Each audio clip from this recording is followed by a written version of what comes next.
tout en ruine. Il a donc ben de l'âge dans le corps. Pour moi, il était abandonné après plein d'années de service.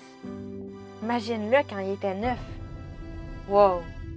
Penses-tu que ça serait possible que ce camion-là, tout en ruine, il redevienne comme quand il était neuf? Tout seul, par lui-même? Ben, je pense pas. Tout le monde sait ça. Et qu'en est-il de lorsqu'il a été fabriqué?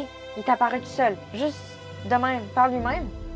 Mais moi, par exemple, je suis le résultat de des millions d'années d'évolution à partir de... Sinon, il y a une puissance éternelle, un être supérieur, tout-puissant et intelligent, qui a créé chacun de nous et qui prend soin de nous. Ouais, mais si oui, où est-il? Il se soucie-tu de nous? Il nous aurait-tu créés pour après nous abandonner à notre propre sort? Je crois plutôt que c'est lui qui soutient toute chose, qui est attentionné envers chacune de ses créatures. S'il y a un Dieu, pourquoi il y a de la souffrance? Comme je viens de dire, est-ce qu'il se soucie pas de nous? Le Dieu d'amour que je sers donne la réponse à chacune de ces questions si importantes. Il a créé chacun de nous unique, pour un but précis. On est extrêmement précieux à ses yeux. Psaume 139, verset 13 nous dit « C'est toi qui as formé mes reins, qui m'as tissé dans le sein de ma mère. » On voit que Dieu y est attentionné, c'est lui qui nous a créés, chacun de nous. Il nous connaissait même avant qu'on existe. Donc la mort, la souffrance et la maladie, ça vient pas de Dieu. Quand Dieu a créé notre monde, tout était parfait. La mort, la maladie n'existaient pas. Mais les êtres humains ont désobéi à la loi de Dieu, qui consiste à assurer la paix, le bonheur et la joie dans notre monde. Et puisque Dieu est la vie, puisqu'on se déconnecte de lui, la mort, c'est le résultat. Mettons que je prends l'exemple de ton camion. S'il n'y avait jamais eu personne qui le prenne soin, qui le nettoie, qui le répare, il n'aurait pas fonctionné longtemps. Puisqu'il a arrêté d'être entretenu, ce qui est nécessaire pour qu'il marche, il est devenu ce qu'il est aujourd'hui. C'est la même chose pour les êtres humains qui se sont déconnectés de la vie que le Créateur de l'univers nous offre.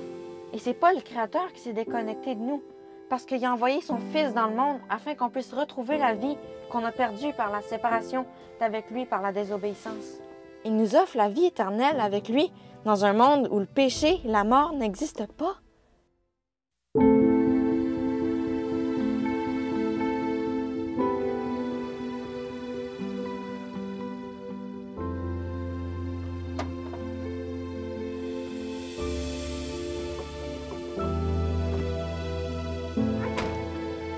Vous allez me demander quel est le lien avec la santé.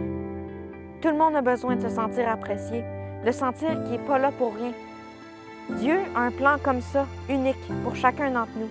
Dans Jérémie 29, verset 11, Dieu nous dit « Car je connais les projets que je forme pour vous, déclare le Seigneur, l'Éternel, projets de paix et non de malheur, afin de vous donner un avenir et de l'espérance. » Alors, es-tu intéressé? Ce que Dieu te promet, c'est te donner la joie et la paix que tu recherches. Il veut que tu vives chaque jour avec lui, en toute confiance, comme un ami. Il veut que tu accomplisses les plans qu'il a pour toi, les choses qu'il a préparées pour toi avant même que tu sois né. Il y a non seulement des plans dans cette vie, mais dans la vie future. Seulement, il t'aime tellement qu'il ne veut pas te forcer. Il peut te transformer, même si à tes yeux, tu es comme ce vieux camion inutile. Il peut te changer pour être qui tu as toujours désiré être. Il a quitté le ciel pour mourir à ta place. Terminons avec une promesse que Dieu nous donne. Il nous dit dans Ézéchiel, « Je mettrai mon esprit en vous et vous vivrez. » Laisse-le te dire qui il est, te montrer ses plans, te rendre heureux. Si tu le laisses, il peut te transformer complètement et te remettre en marche.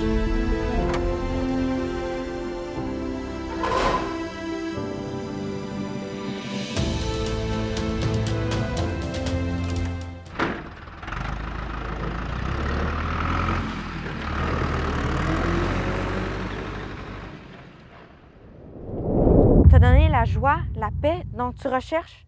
Te donner la... Je recommence au début. Même chose pour les êtres humains qui se sont déconnectés. Même chose, même chose, même chose.